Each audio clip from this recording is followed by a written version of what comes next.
Hello friends, welcome back to my channel. இன்றைக்கி என்னோடய first ஆர்டரை நான் செய்ய போகிறேன். ரொம்ப சந்தோஷமாக இருக்குது. இதுக்கு மேலும் மேலும் நிறைய எனக்கு ஆர்டர்ஸ் வரணும். அதை எல்லாமே நான் கரெக்டாக ஃபினிஷ் பண்ணி நல்லபடியாக அவங்களுக்கு அனுப்பணும். ஃபஸ்ட்டு பார்த்திங்கன்னா 2 கட் பேங்கிள்ஸில் ஒரு 4 பேங்கிள்ஸ் எடுத்து purple colour silk thread wrap பண்ணி வச்சுருக்கேன். நெக்ஸ்ட்டு 6 கட் பேங்கிள்ஸில் ஒரு 8 பேங்கிள்ஸ் எடுத்து அது yellow colour silk thread wrap பண்ணி வச்சுருக்கேன். இப்போ இதுக்கு நான் ஸ்டோன்ஸ் பார்த்திங்கன்னா square shape stone, glassy finish தான் 4mm ஸ்டோன் எடுத்திருக்கேன். நெக்ஸ்ட்டு பார்த்திங்கன்னா high shape pink colour stone எடுத்திருக்கேன். இப்போ இதை வச்சு நம்ம பேங்கிள்ஸ் மேக் பண்ணலாம். ஃபஸ்ட்டு இந்த பர்பிள் கலரில் டிசைன் பண்ணிடலாம். இப்போ நம்ம இந்த பேங்கிள்ஸ் பார்த்திங்கன்னா ஆல்ரெடி கஸ்டமர் ஒரு ஃபோட்டோ எனக்கு அனுப்பிச்சிருந்தாங்க. அவங்கக்கிட்ட ஆல்ரெடி ஒரு செட் ஆஃப் பேங்கிள்ஸ் இருக்குது.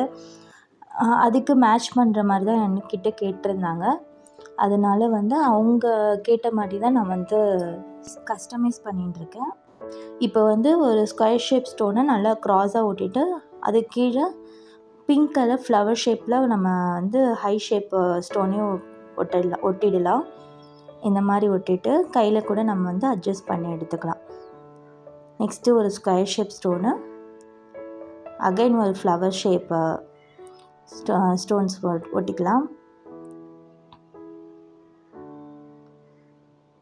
இதே மாதிரி கேப் விட்டு ஒரு 3 இடத்துல நம்ம ஒட்டணும்.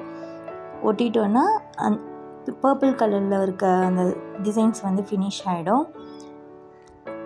இப்போ கீழே திரும்ப ஒரு ஸ்கொயர் ஷேப். நெக்ஸ்ட்டு அதுக்கு கீழே ஒரு ஸ்கொயர் ஷேப் ஒட்டிக்கிறோம். அப்போ தான் ஃபினிஷிங் நல்லாயிருக்கும்.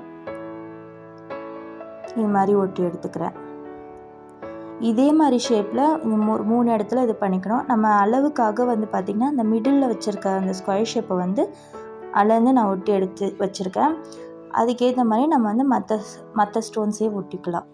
உங்களுக்கு இந்த மாதிரி பேங்கிள்ஸ் கஸ்டமைஸ் பண்ணணுமா? அதே மாதிரி kundan bangles, bridal bangles, return gifts இதெல்லாம் நீங்கள் கஸ்டமைஸ் பண்ணி வாங்கணுன்னா என்னோடய வாட்ஸ்அப் நம்பரும் இன்ஸ்டாகிராம் ஐடியும் நான் டிஸ்கிரிப்ஷனில் கொடுத்துருக்கேன். அதில் நீங்கள் காண்டாக்ட் பண்ணலாம். இப்போது ஒரு பேங்கிள்ஸில் டிசைன் ஃபினிஷ் பண்ணிவிட்டு இதே மாதிரி மற்ற 3 பேங்கிள்ஸ்லையும் டிசைன் ஃபினிஷ் பண்ணிவிட்டு காமிக்கிறேன். டிசைன் ஃபினிஷ் பண்ணிவிட்டேன். இந்த மாதிரி தான் வந்திருக்கு. நல்லா இருக்குது கலர்ஸு. நான் அந்த ஹை ஷேப் நான் ஒயிட் கலர்லேயே போட்டால் நல்லாயிருக்கும்னு சொன்னேன். அவங்க இல்லை எனக்கு பிங்க் கலர் தான் வேணும்னு சொன்னாங்க. சரி ஓகே, அவங்க கேட்ட மாதிரி பண்ணிடலான்ட்டு பண்ணிட்டேன். அதே மாதிரி இந்த எல்லோ கலர் பேங்கிள்ஸில் நான் ரவுண்ட் ஷேப் போட்டினா இன்னும் நல்லாயிருக்கும் அப்படின்னு சொல்லியிருந்தேன். அவங்க இல்லை எனக்கு ஸ்கொயர் ஷேப் தான் வேணும். ஏன்னா ஆல்ரெடி அவங்க கிட்டே இருக்க பேங்கிள்ஸில் ஸ்கொயர் ஷேப்பில் தான் இருக்குது அந்த செட்டில். சரி எனக்கு அதே மாதிரி பண்ணி கொடுங்கன்னு சொல்லி கேட்டதுனால இந்த எல்லோ கலர் பேங்கிள்ஸில் ஸ்கொயர் ஷேப்பை ஒட்டி எடுத்துட்டேன்.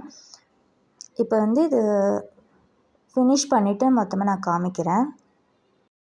எல்லா கலர்ஸும் அண்ட் சைஸஸ்லேயும் என்கிட்ட அவைலபிள் இருக்குது. நீங்கள் கஸ்டமைஸ் பண்ணி கூட வாங்கிக்கலாம். இல்லைனா நான் போடுற டிசைன்ஸ் கூட நீங்கள் ஸ்க்ரீன்ஷாட் எடுத்து எனக்கு சென்ட் பண்ணி அந்த மாதிரி கூட கேட்கலாம். அதில் கலர்ஸ் கூட இருக்குது. அஃபோர்டபுள் ரேட்டில் உங்களோட பேங்கிள்ஸை நீங்கள் பர்ச்சேஸ் பண்ணிக்கலாம். இப்போது வளையல் ஃபுல்லாக ஃபினிஷ் ஆகிடுச்சு. நான் செட் பண்ணி காமிக்கிறேன் இந்த மாதிரின்னு சொல்லிவிட்டு. இது ஒரு சிம்பிளான ஒரு டிசைன்ஸ் தான். அவங்க கேட்ட மாதிரி அவங்க கஸ்டமர் கஸ்டமைஸ் பண்ண மாதிரி தான் நானும் செஞ்சு கொடுத்துருக்கேன். இது நான் ஒரு ஃபோட்டோ எடுத்து நான் கஸ்டமருக்கும் நான் சென்ட் பண்ணிவிட்டேன். அவங்களும் சாட்டிஸ்ஃபை ஆகிட்டாங்க. இனிமேல் இதை பேக் பண்ணி கொரியர் பண்ண வேண்டியது தான். உங்களுக்கு இந்த மாதிரி கஸ்டமைஸ் பண்ணி பேங்கிள்ஸ் வேணும்னா நான் ஆல்ரெடி ஸ்க்ரீனில் வாட்ஸ்அப் நம்பர் போட்டிருக்கேன். அதில் நீங்கள் காண்டாக்ட் பண்ணலாம். இந்த வீடியோ உங்களுக்கு பிடிச்சதுனா லைக் பண்ணுங்கள், ஷேர் பண்ணுங்கள் அண்ட் சப்ஸ்கிரைப் பண்ணுங்கள். தேங்க்ஸ் ஃபார் வாட்சிங். பாய்.